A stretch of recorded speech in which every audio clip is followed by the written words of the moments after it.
and that was what got me into school, to college. So I went to Montclair State University. I studied percussion in Montclair.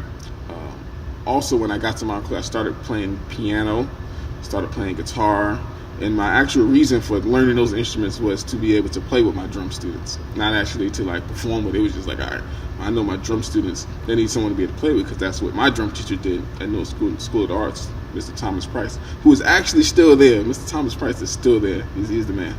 And then stemming from that, with school learning that, you have to learn a bunch of different genres. So I learned about classical music.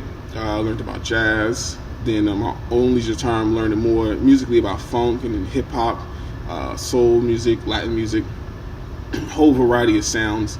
And so when it comes to music, it's not just like what everyone regularly hears, but it's like a whole like plethora levels of different genres that come to my head, and then this translates the best into my music production.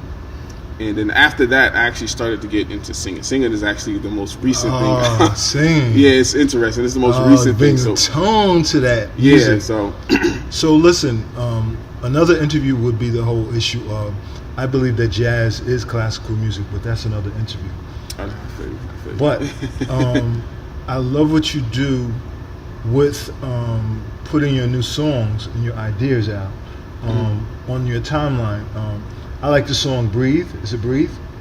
Oh yeah. That was. He's like, oh yeah, that was way back. That was old something.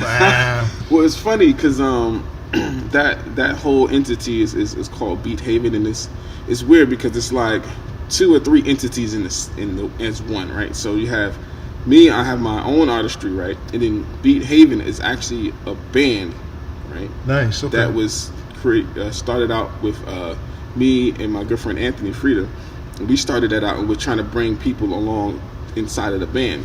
On a second note, the band backs my own music as well, so it's like cool. A weird little setup. Like it's like you have the Roots. I don't think it's weird. Probably right. No, I think it's different because people don't do that. Yeah. So that ties in with your statement I saw on your timeline. Yeah. When you teach the youth, your legacy lives on. So you understand that you just don't develop yourself, but you bring those along that you can bring along. Yeah. That's. Don't agree with me if you don't really believe that. How are you interpreting? I mean, what is your interpretation of that?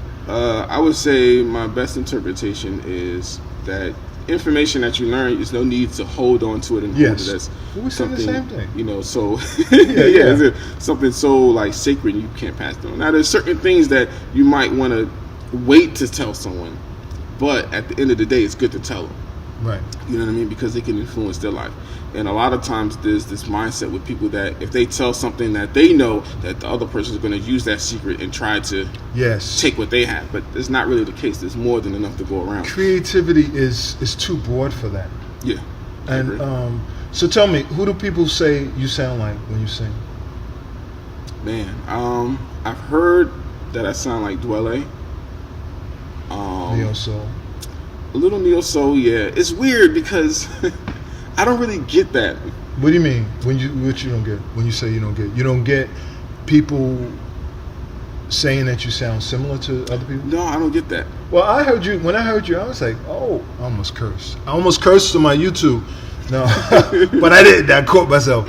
You sound like Van Hunt, which is another neo soul. If you listen to Van Hunt, I was like, listen to this joint, and that's why I was like, ooh, I like him, because you sound very, and then when you tell me, and if you tell me you never heard Van Hunt, well, that's cool because you also have that underpinning of that Jimi Hendrix style, that lyrical, where you just very simple lyrics, but spot on with the guitar and the rhythm, so